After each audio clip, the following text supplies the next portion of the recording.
In this video, I will show you how to create a blog page in WordPress using Elementor step by step. First, log in to your WordPress dashboard. From the left sidebar, go to Pages and click Add New.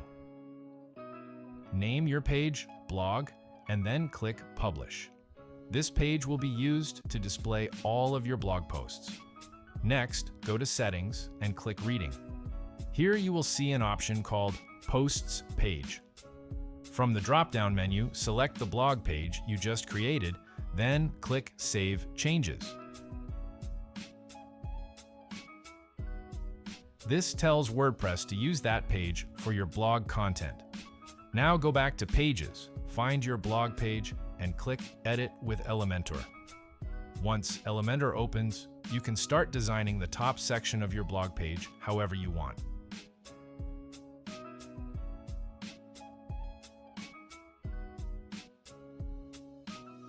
For example, you can add a heading, background image, banner, or short description for your blog.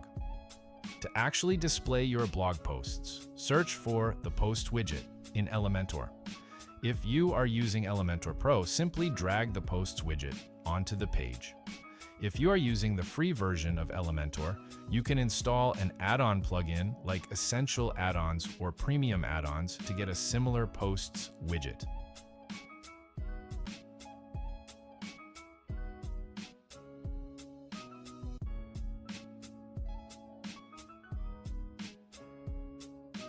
After adding the post section, you can customize how your blog appears. You can change the number of posts, choose grid or list layout, adjust columns, show or hide featured images, and customize colors, spacing, and typography to match your website style.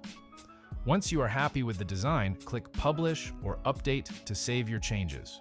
Now visit your website, and you will see a fully customized blog page created with Elementor that automatically displays your latest WordPress posts. If you found this video helpful, subscribe to our channel.